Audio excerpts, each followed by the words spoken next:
여러분 안녕하십니까? 도널드 트럼프가 미국 45대 대통령에 당선이 됐습니다.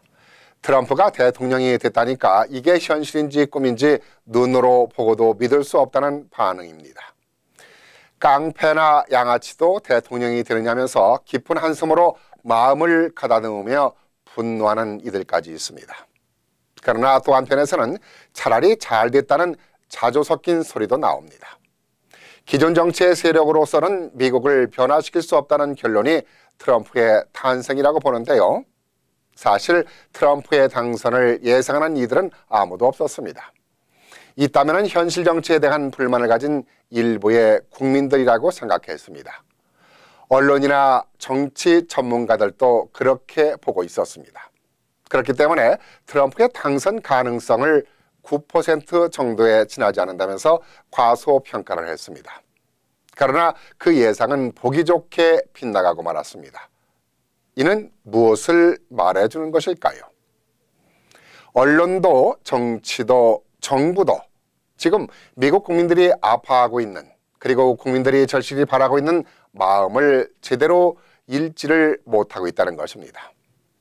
국민의 마음을 제대로 읽지도 못하고 긁어주도 못하는 그런 정부에 대한 외면이라고 할까요?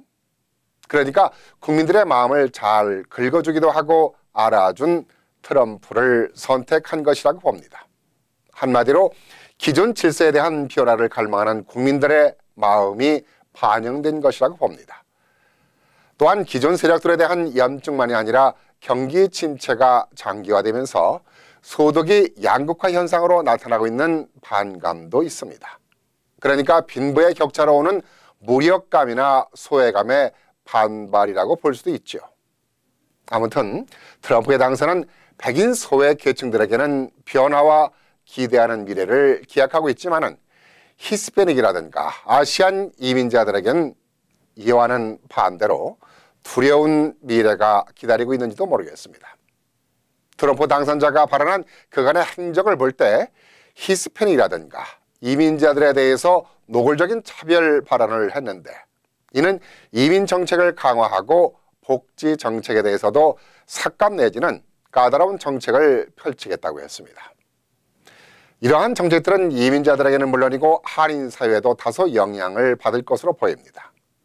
그러나 잃는 게 있으면 얻는 것도 있듯이 트럼프 당선자가 공약한 제조산업 활성화는 한인 동포 사회는 물론이고 소상인들의 경제 활성화에도 도움이 될 것으로 보입니다. 그렇기 때문에 트럼프의 당선은 어쩌면 개혁과 변화에 둔감한 현 정부보다 경제 침체에 빠져있는 소상인들에게는 새로운 경제 활력소를 맞이할지도 모른다는 전망이 나오고 있습니다. 그렇게 되기를 바라야겠죠. 그러나 트럼프 당선자의 럭비공 같은 생각과 돌출 행동이 미국에 어떤 계획을 이룰지는 아직 아무도 모르고 있습니다. 대통령으로 뽑아놓고도 왠지 물가에 내놓은 어린 아이와 같은 마음입니다.